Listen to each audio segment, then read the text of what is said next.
Hi, this is Kelly from Connection Keeping, and I'm here today to talk about my new set of gradient templates called Woven Together.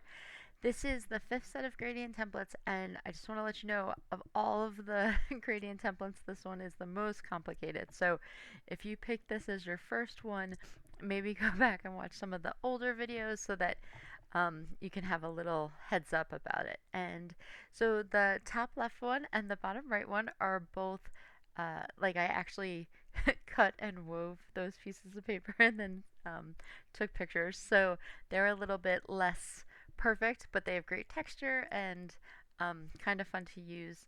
And then the top right and the bottom left are made on the computer, so they're much more um, precise, if that makes sense. So the top left and bottom right, are really great for mixed media, art journaling, gives you lots of options that way, and the other two are good for even traditional scrapbooking. Okay, so let's start. So you will get, they come in either PSDs or TIFFs, and if you open a PSD, like this, you'll see white and you'll be like, oh no, what's wrong? Because the files are so huge, if you add a white paper, it makes the file a little bit smaller. So it just delete that layer first. And then the second thing to do is always save it somewhere else. So I saved mine under my layouts folder. So that way you'll be all set. So here it is. And I am going to I wanted to do the whole idea of like our families are woven together. So I have this picture from my grandma's wedding, and I would like to use that in this layout. And if you can see, it doesn't go all the way up and down. I want to let you know that I tried Photoshop's AI's generative expand so that I could get an actual square photo.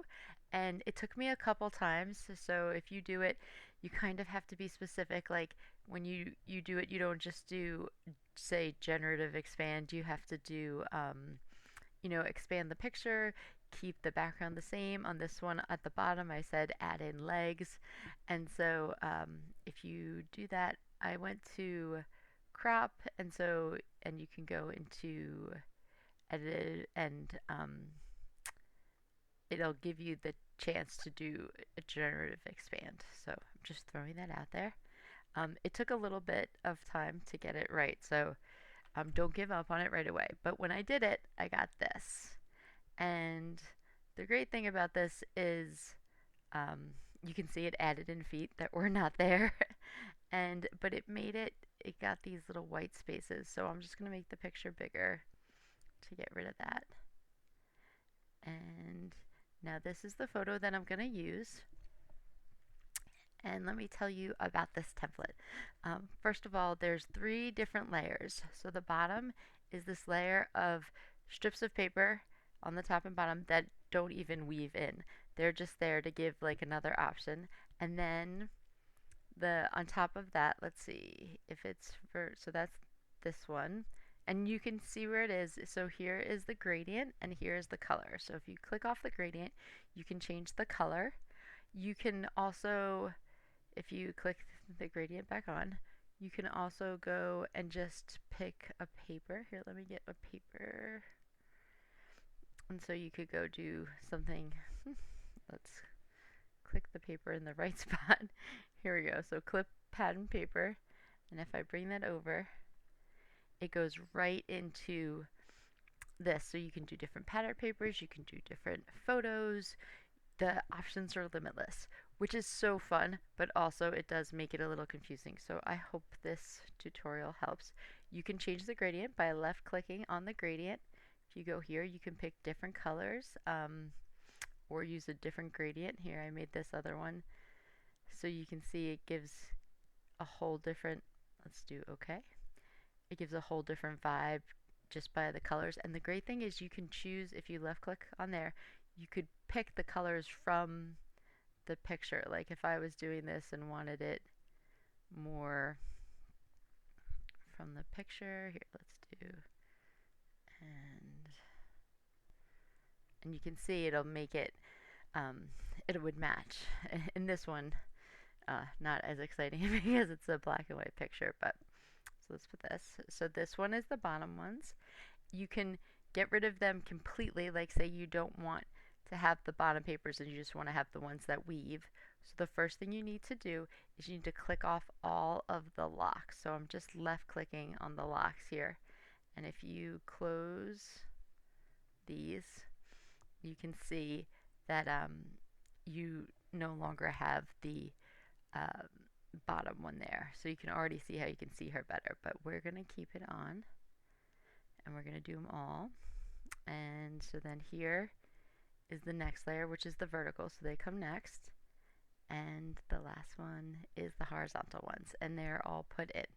Okay, thank you. And I'm just gonna unclick all of the locks because if it's locked, you can't move things around or change it. So first of all, that's the first thing you could do. You can move these. So what you have to do is just select all of the weave. So if I collect here from weave shadows all the way up to where the magic happens here, I'm going to make this smaller. You get the bounding box. I can go and make, it's great because in the newer version of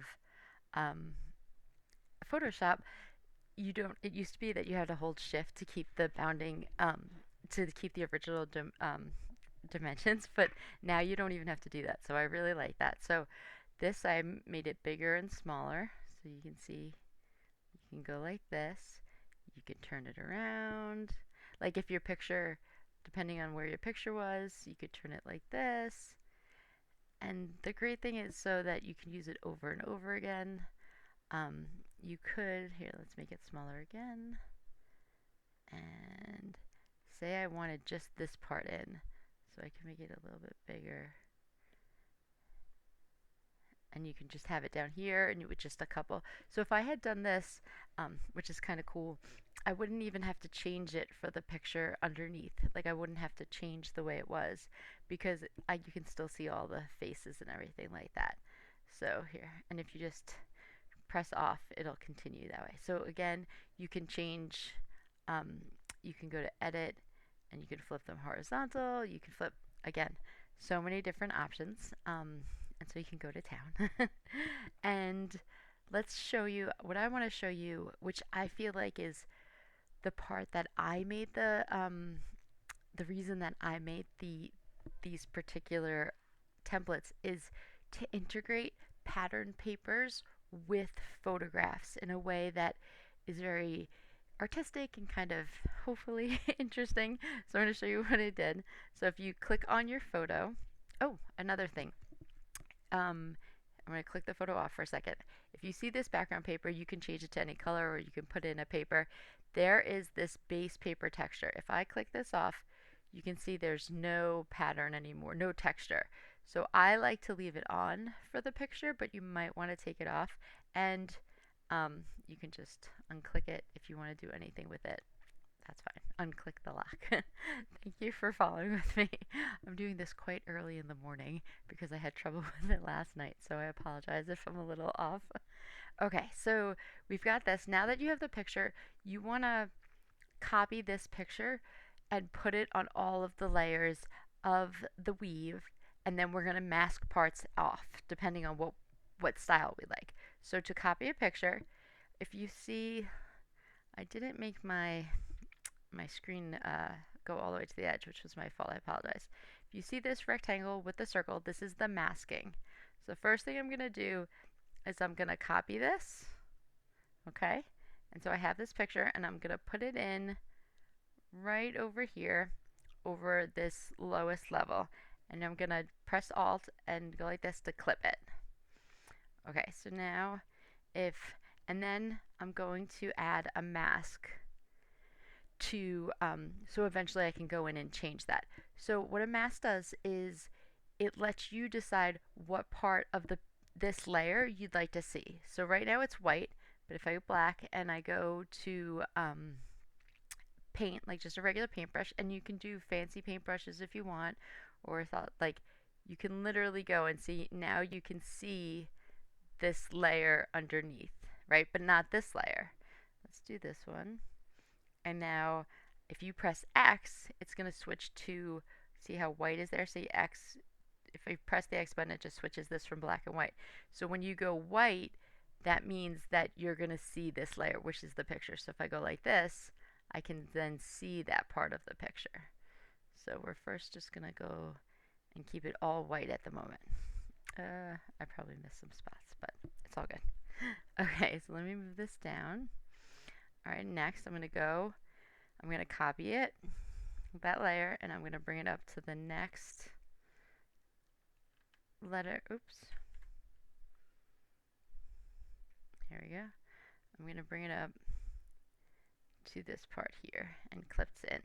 All right, things to note, where the magic happens. If you click on this, usually this has a little lock, but I couldn't keep the lock on because then you can't manipulate where these weaves go. So you're going to unclick that, but what is in here, this is how this works. You see all the texture that's inside of these little strips of paper? That comes here. Like if I click this off, like this is the lights part, you're missing out on different aspects. So again, feel free to play with that, but that is what this little where the magic happens comes, and you don't really need to do it. And then, okay, so I have to copy this picture one more time, and I'm going to put it right over the last of the weaves. So now there's 3 sets of weaves, and now they all have pictures in them. What we want to do is mask so that, I mean, this is kind of cool in and of itself, but we want to mask it so that you can see the pattern papers or color or whatever you put underneath it. So we're going to go over here, and so I go to this. This first one has the mask. I'll put the mask here, and I'm going to go to this one, and again, I click that this little rectangle with a circle to mask. All right. Okay, so let's go with the original one, and I'm going to make sure it's on black because that means I want to hide this picture. And down here, I don't need any of the picture showing. But up here, I kind of want to keep it so that she sticks out. Even though she's in the weave, I want her like to be on top of the weave. That way it gives it like she's part of it, but we can still see her face. So this is my Aunt Pat, and this is my Aunt Ruthie, and I actually don't know the other people in the picture. So let's see, we go here. Oh, no we don't. We go up here, and now I'm going to mask over here. Again on black to no longer let that show through, and I'm kind of just doing all of it. And up here, I'm gonna not do the people. So you kind of just go in, and I find masking to be one of the things I use all the time. So hopefully, if you haven't used masking before, this will be a skill that you really enjoy using. So I could make this like this so that she still, because it doesn't really mess up the picture of her. So I might leave it like that. And again, and then you can, if I don't like it, X, you can change it. It's non-destructive masking, so you can go back and forth. Okay, and then we're going to go to the top one and make sure I'm on black. And I kind of like the way this looks with the picture still being weaved through. I think it's a good look. What I might do is just put in a couple so that you can see the picture and the pattern, or in this case the gradient, are also there. So the whole point of these particular templates is to give you the flexibility to make things look weaved in and out, give you this like a new functionality, I think, with pictures. Okay, and then on the top, we'll put these in, and then I'm going to color it around her. And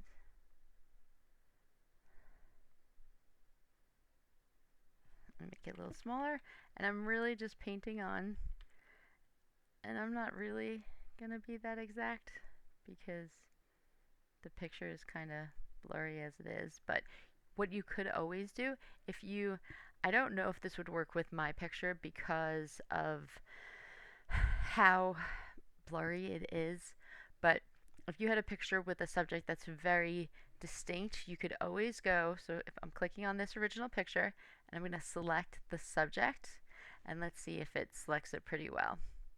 So it's kind of, well, you see how over here it's not.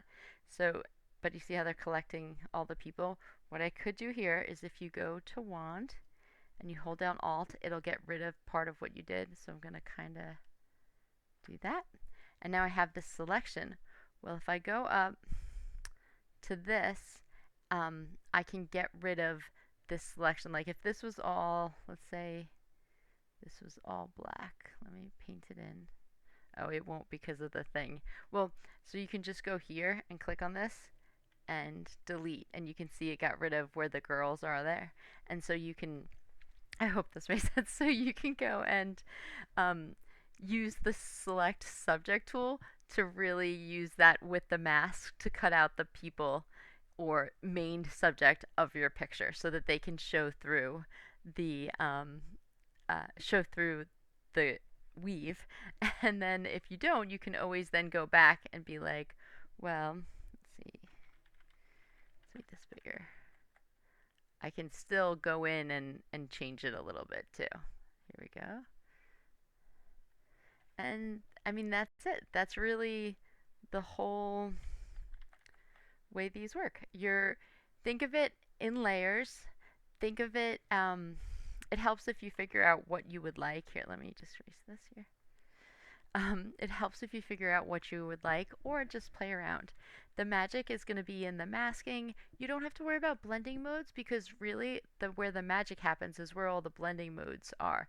So as you can see if I got rid of all where the magic happens, these are just shapes. There's no texture to it. It doesn't look realistic. So all of this happens here, so you don't have to worry about blending modes. That's the like the whole magic, I guess, behind a gradient template. And then that's it. So you know how to change it, move it around. I'll show you. I made this with my black and white November kit, and like I put the little story. The story is this is the day my grandma got married, and my Aunt Ruthie, who adored my grandma, was so mad because that meant she was moving out of their house.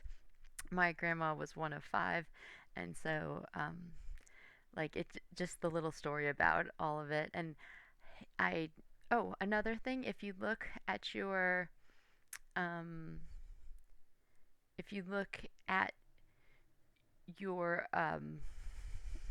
template, I guess, I have folders where it says put elements on top of the weave, put elements atop of the picture, but under the weave, because I like to put paint and stuff. Here's like a thing of paint from that kit. I like to put that under the weave to give it texture, where I like to put the actual elements above, but you can do both ways. And yes, I hope you like it. I will make another video just giving you the specifics about the other ones, like the other templates. This is template 2 in the set. And that's it. I hope you have a great day. I hope you have fun playing with it. Feel free to email me at any time. It's kelly@connectionkeeping.com, and I promise I will try to help you through everything. And if you use Photoshop Elements and you're like, hey, you said do this, how do you do it? I will find out how it works. And oh, I just want to show you this one I changed by making the thing bigger. And again, so that's it. I hope you have a great day, and thanks for listening to me for so long. All right, bye.